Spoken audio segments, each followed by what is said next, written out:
अस्सलाम वालेकुम। टीम 10 की तरफ से ये इस कोर्स का लेक्चर 5 का पार्ट 4 है। पेन पेपर पेंसिल पकड़ लें ताकि आप इंपॉर्टेंट पॉइंट्स को नोट डाउन कर सकें। पैटर्न बेस्ड ट्रेडिंग को कंटिन्यू करते हुए अब हम बात करेंगे flag and pen and chart patterns पे। हम जानेंगे कि ये कैसे फॉर्म होते हैं, इनके बीच में क्या फ़र्क है और किस तरह इन पे ट्रेडिंग करनी है। तो दोस्तों, फ्लैग पैटर्न्स या पेन पैटर्न्स दो टाइप के होते हैं, बुलिश या बेरिश। तो सबसे पहले स्टार्ट करते हैं फ्लैग पैटर्न्स की और स्टार्ट करते हैं बुलिश फ्लैग से। तो दोस्तों, स्टार्ट करते हैं बुलिश फ्लैग से। बुलिश फ्लैग में जो प्राइस एक्शन होता है वो अप ट्रेंड में होता है। एक बहुत शार्प अप ट्रेंड होता है जिसमें कंसेक्यूटिव ग्रीन कैंडल्स बन रही होती है। तो जो आपकी ये स्ट्रेट लाइन बनती है इसको कहते हैं फ्लैग पोल। तो दोस्तों, जब ये शार्प अप ट्रेंड चल रहा होता है तो काफ़ी वॉल्यूम भी होती है। फिर उसके बाद इसको रेजिस्टेंस मिलती है जिसमें ये थोड़ी सेलिंग होती है, जिसकी वजह से एक डाउन ट्रेंड बनता है। मगर इसमें इसको कहते हैं कंसोलिडेशन फेज, क्योंकि इस डाउन ट्रेंड में ये छोटे सपोर्ट और रेजिस्टेंस दोनों बना रहा होता है। तो दो कंसेक्यूटिव सपोर्ट और रेजिस्टेंस के बाद फिर इसका ब्रेकआउट होता है। तो आप चैनल के थ्रू यूज़ करके ये इसकी लाइंस बना सकते हो। इस तरह आपका चैनल बन जाएगा। तो दोस्तों, जब इसके दो कंसेक्यूटिव सपोर्ट और रेजिस्टेंस के बाद फिर इसका ब्रेकआउट होगा और दोबारा से एक शार्प अप ट्रेंड चलेगा। अब जो आपका टारगेट होगा इसका, जो इसका नेक्स्ट शार्प अप ट्रेंड होगा वो फ्लैग पोल के बराबर होगा। तो आप एक बहुत अच्छी ट्रेड बना सकते हो। मगर आपने ट्रेडिंग इस तरह करनी है कि जब भी पूरा एक फ्लैग पैटर्न कंप्लीट हो जाए और यहाँ पे ब्रेकआउट हो जाए, तो जो फर्स्ट ब्रेकआउट कैंडल होगी वो आपकी कंफर्मेशन होगी और उसमें वॉल्यूम ज़्यादा होना चाहिए। तो उस ब्रेकआउट कैंडल पे उसका जो लोअर विक होगी वहाँ पे आप अपना स्टॉप लॉस लगाओगे और जो उसकी नेक्स्ट कैंडल होगी वहाँ से आप लॉन्ग की पोजीशन या आप स्पॉट में बाय कर सकते हो और आपका टारगेट फ्लैग पोल की लेंथ के बराबर होगा। अब बुलिश फ्लैग की तरह पेनेंट भी वैसा ही होता है। जो बुलिश पेनेंट होता है सेम उसमें फ्लैग पोल होता है, एक शार्प अप ट्रेंड होता है। मगर जिस तरह बुलिश फ्लैग में पैरेलल लाइंस थी, इसमें क्या होता है कि इसमें एक दो ट्रेंड लाइंस हैं जिसमें जो प्राइस एक्शन है वो साइडवेज मूव करता हुआ स्क्वीज हो रहा होता है।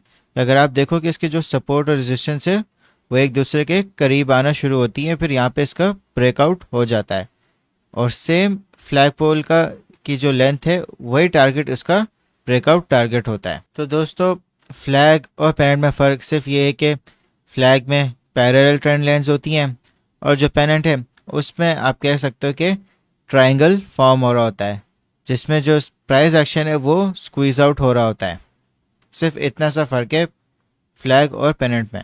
बेरिश फ्लैग या बेरिश पेनेंट में आपके पास सेम फ्लैग होता है मगर उसमें एक शार्प डाउन ट्रेंड होता है प्राइस एक्शन का। उसमें कंसेक्यूटिव रेड कैंडल्स बन रही होती है। तो दोस्तों, जैसा कि आप देख सकते हो कि आपके पास बेरिश फ्लैग में पैरेलल लाइंस आ गई जहाँ पे प्राइस एक्शन ने रेजिस्टेंस सपोर्ट दो दफ़ा उसमें मूव किया, फिर यहाँ पे इसका ब्रेकआउट हो गया वापस से शार्प डाउन ट्रेंड में। और सेम इसका जो टारगेट होगा वो आपका फ्लैग पोल के हिसाब से ही होगा। और इसी तरह आपको बेरिश पेनेंट में आपको प्राइस स्क्वीज आउट होती हुई नजर आएगी, दो बार रेजिस्टेंस पे दो बार सपोर्ट पे, फिर इसका वापस से शार्प डाउन ट्रेंड हो जाएगा।